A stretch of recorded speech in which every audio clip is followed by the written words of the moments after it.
Devlog number 5. When we last left off, I was in unit test purgatory, just writing lines and lines of code to test my code, and was hoping to be somewhere better by this week.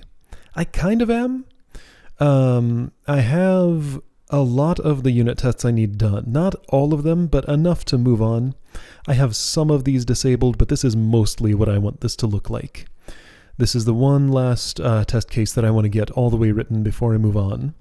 So test get action targets. I know this text doesn't capture very well, but just this shape of text is what I want to see when my unit tests run.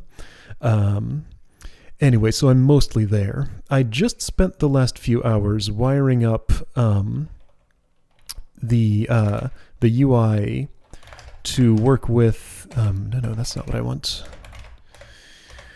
Oh boy, I'm kind of tired and a little disorganized now, so bear with me, please. I need some UI here to work with my new targeting system, because it's totally changed. This is a big, terrible mess, so don't expect it to look good. But this window, which previously had only 2 cells here, I just discovered that I can't do this with the mouse right now. I click here and nothing happens. So I'm using a gamepad because that's the only way that it works at the moment. So if I input an attack command, now in addition to this pop-up, which chooses like which kind of thing I'm targeting, it's either me or one of my friends or one of my enemies or everybody on the battlefield. There's this other thing. So this is the target type. This is the target spread.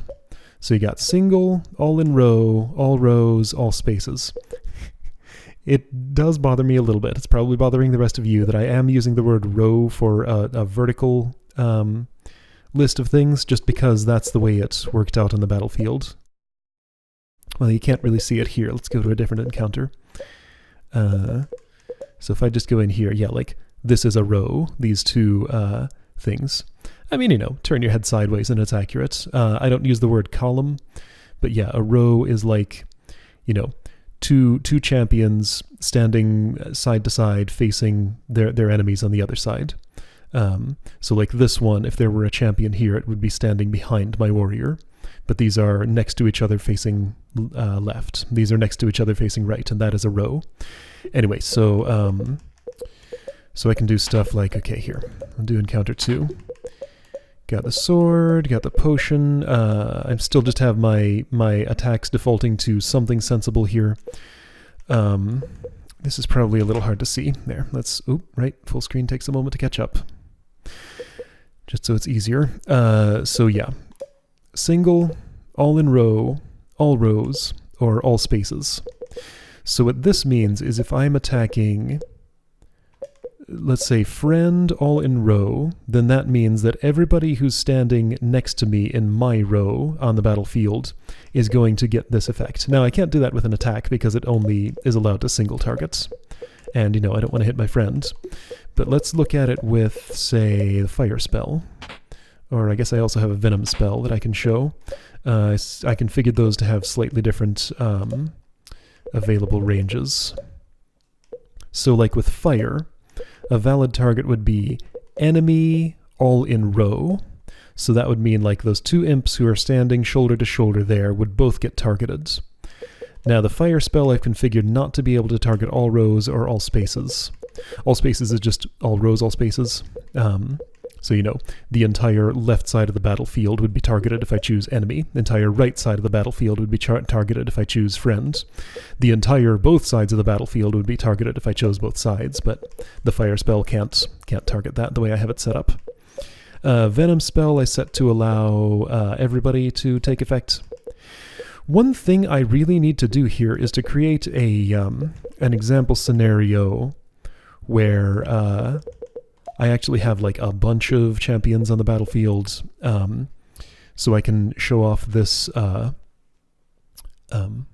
stuff. Show how this would look with a much larger number of targets, and making these targeting choices actually matter. Oh yeah, this is a big mess again. Just did this like just now, barely fit the UI in there. I mean, I didn't fit it in. It doesn't fit. It's popping out of the thing.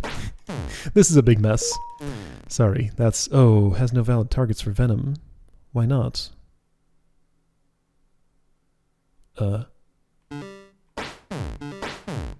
So something went wrong. Fireworks. So it does target both of those in this row. I'm going to add a little frame around all of the targets. So this frame shows the actor, and I definitely want to also highlight the targets here. Like this should be the primary focus rather than these. I might even have these windows, these views hidden from view until you highlight a champion and want to like inspect what it's doing. I want to make this the primary focus. It'll get larger and it'll get more, you know, the animations you're seeing happen up here will probably be reconfigured to mostly happen down here. That's what I'm thinking. But anyway, so just to show that, you know, the game is kind of put back together. I've sort of rewired it to work with the new system. Conspicuously missing is ways to position my champions on the battlefield. So it just assigns these to the first available slot right now. I'm going to have a UI for saying like, hey, I want my mage actually back here so that the imp can't reach them. And another thing is specifying the target space. So in addition to this extra, I'm going to use the word row again, this extra row of things here, I'm going to have a fourth parameter for each one of these, which is the position on the battlefield that you're targeting. So that was the big complicated function that I was, that kicked off my whole unit test detour. It was like, if the imp wants to target like this space on the battlefield with some effect, what's going to happen? It's going to search for another champion that'll fit. It'll find the mage because that's in the same index in a different row. Anyway, sorry, I'm very disorganized with this, but just kind of heads down working on it. There's a lot to do. There's more still to do. I'm going to pop out of full screen mode now. Anyway, yeah, so like I'm saying, hopefully by next week I'll have this a little better put together. And a showcase scenario so that I can actually demonstrate more visibly how all of this is going to work together.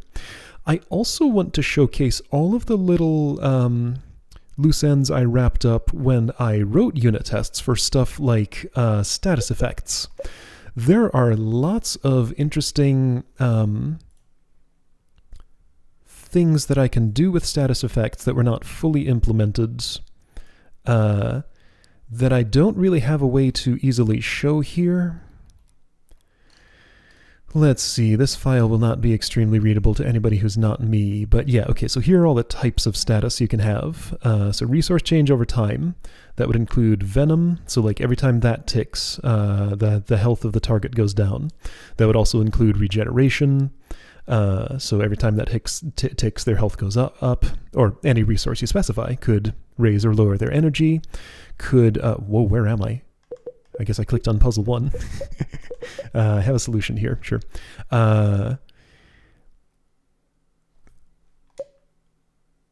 Right, since resources are arbitrary, you could totally specify something else other than health and energy in the scenario and have things specify that. Anyway, so stat change, yeah, I don't even have any stat change statuses to show. The only way to change stats right now is with equipment. Like warrior has equipped a sword, which has brought his strength up from 1 to 2. But yeah, you can have stat change status effects. There are shields, as in like absorption shields. So, you know, you cast a shield status, and when this imp attacks, the warrior can absorb up to 4 damage until that status would expire, for example. There was actually quite a lot of testing effort in that, so that's very robust now. It works. I just can't really show it, but it does work. Oh, this is going away, by the way.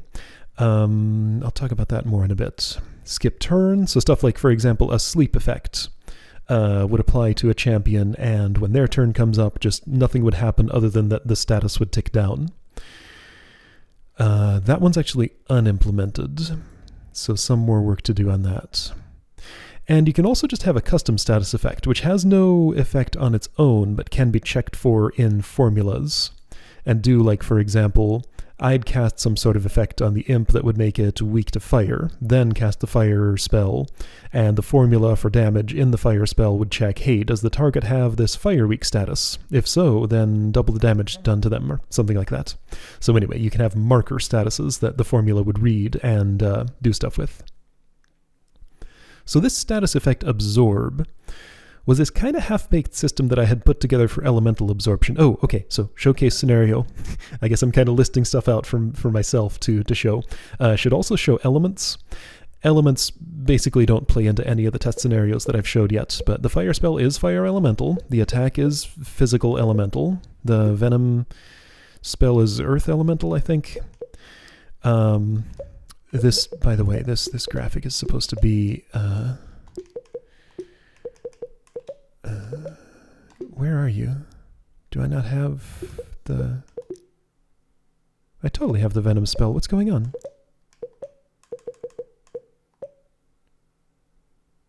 Wait, I'm confused. Something funny happened. Hold on. What did I just see? No, yes, solution.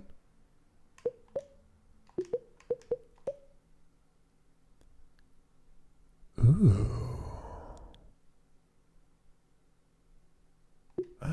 This is weird. Okay, it's hard to explain what's going on here, but when I looked at this as the solution, I don't have access to the venom spell, but if I start fresh, then I do. I'm not sure if that's intentional or not. Am I setting the inventory to what it was when I... Oh boy, when I first cleared this? I've lost track of what's going on in this game. Oh boy. Yeah, so this week's been a mess.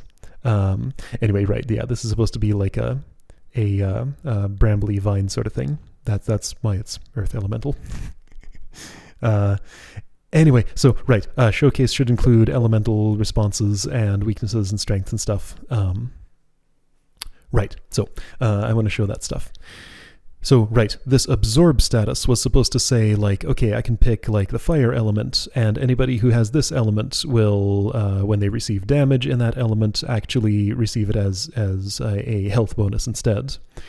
I have a whole other system that I'm planning to replace that with, where instead of just absorb, I'm going to do these things called properties, where while a champion can have stats, which are integers that determine something that goes into a calculation formula, like the strength stat feeds into the formula for physical damage and boosts as if the number is higher.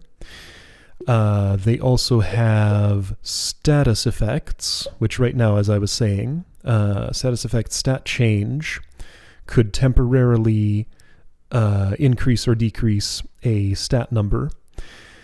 And you can also have marker statuses, which the formula could say, like, do you have fire weakness status? If so, double the thing there. But there's this other... I went for a walk and, you know, just sort of mulled this over in my head and figured out that what I want instead of absorb status is I just want to be able to attach an arbitrary property tag to a champion. So a property would be something like absorbs fire. And then, again, the fire formula could check, does this champion have this property of absorbs fire? It's kind of like a stat. It could be given by equipment, could be given by a status effect, could be something that the champion just has. Other properties could be like, is the champion human? Or it could be like... I had another good example for this. I'm not thinking of it right now. Oh yeah, it could be like, are you attuned to a certain type of magic? And if you have that attunement, then that opens up the availability of equipping and casting a certain spell or using a certain ability. Anyway, so it's like a stat, but instead of being an integer, it's something you either have or you don't. And it can be innate, it can be given by equipment, it can be given by status. So it might be temporary, might be permanent. Anyway, so that would replace the elemental absorption system.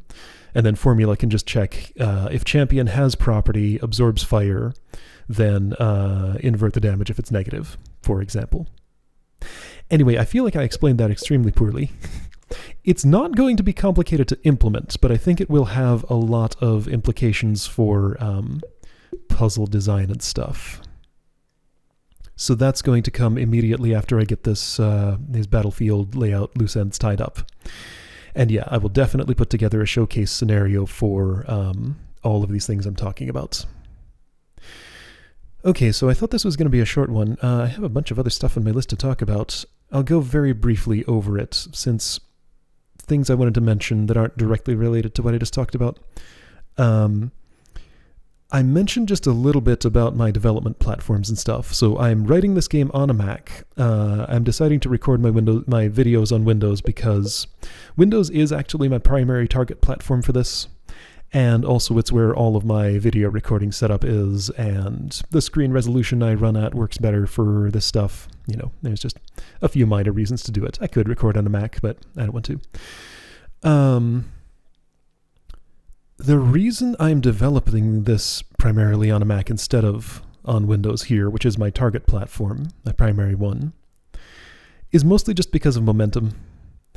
I've been a Mac user for most of my life, and I liked it for a while, but my relationship with Apple has significantly soured in the last few years, to the point where if I didn't need to have a Mac for work, I probably would have switched to either Windows or Linux as my primary, just everyday computing tasks platform. And I think that's probably in my immediate future anyway. So I have a lot of objections to the way Apple is, what they're doing with their operating system lately. So let's talk about release platforms for this. My prediction is I will definitely release this for Windows and Linux. I'll probably release it for the Mac in sort of a protest format. So what Apple wants you to do these days is to sign your executable with a certificate that you get from them by being part of their developer program, which you have to pay $100 yearly for life to be in. And if you stop paying your fee, then your certificate gets revoked. If you've distributed anything on their on the Mac App Store, or the iOS equivalent, if you're writing an iPhone game, then yeah, that stuff just goes away if your yearly fee stops getting paid.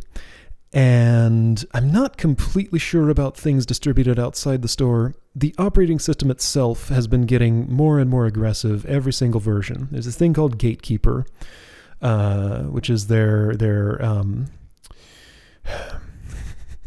I'm trying to avoid using too harsh of words for it. I'd like to, but I'm not going to. Anyway, I really hate Gatekeeper. I think it's a terrible thing that's really bad for the ecosystem. It will warn users by default if they try to run anything that was not is not official Apple software or came from the Mac App Store. The Mac App Store requires that all executables, again, be signed with a $100 a year developer account certificate. And now the requirement has gotten even more stringent. You have to do this thing called notarization, which I don't entirely know about, but it involves uploading your executable to Apple's servers, where they apply some kind of process that is supposed to verify that it's, malware-free and, all the security theater nonsense. I don't believe in that sort of thing. So, all that to say, if I release this game for the Mac, it's going to be in protest, in a format that is outside of Apple's walled garden ecosystem, and may require users to disable some of their overly restrictive, in my opinion, security measures. So, coming to Windows as a first-class citizen, coming to Linux as a first-class citizen, coming to the Mac perhaps a little bit outside the normal ecosystem, but you'll still be able to run it as long as you're willing to circumvent some things that allow Apple way too much control over your computer. I also mentioned that I've built this game for my phone. So I have an Android phone, and I have had it running on it. It doesn't currently run on it, but it can. I may distribute this for Android. I'd have to do some UI work for it, but that is a likely platform. I think this would work just fine in that form factor. iOS. So again, the framework that I'm using can build for it. I haven't in a while. I don't have any modern devices. But that's where Apple is at their most restrictive. It's like what they're doing on the Mac, only much, much worse. And there is no channel for distributing software on an iPhone or an iPad or whatever devices run those things these days without putting it in their official storefront. So I would have no choice but to sign and notarize and pay the fee and do all the song and dance things that they want me to do. So it is very unlikely that it will be coming to that platform, and that's the only reason why. It's not a technical thing. It's I don't approve of what this company is doing, and they're making my job as a developer much harder the way that I want to do it, with all of their overly restrictive measures and stuff. Anyway, so Apple rant over. That's why this is being developed as it is and why it's coming to the platforms it's coming to in the form that it's coming to them. Anyway, so that could all change. That's just what I'm thinking right now. Anyway, so I'll keep working on this battlefield layout, and the property stuff that I talked about, I don't know. This is what it looks like when I do these things in one take. Usually it takes a whole lot of takes, and I refine my script and my outline and stuff, but I'm just exhausted and annoyed right now, so this is what you get, kind of an unfiltered devlog. Maybe I'll be a little bit more polished next time. All right, so hopefully showcase scenario, things put back together, maybe properties implemented, hopefully battlefield grid. Anyway, I'll see you next week.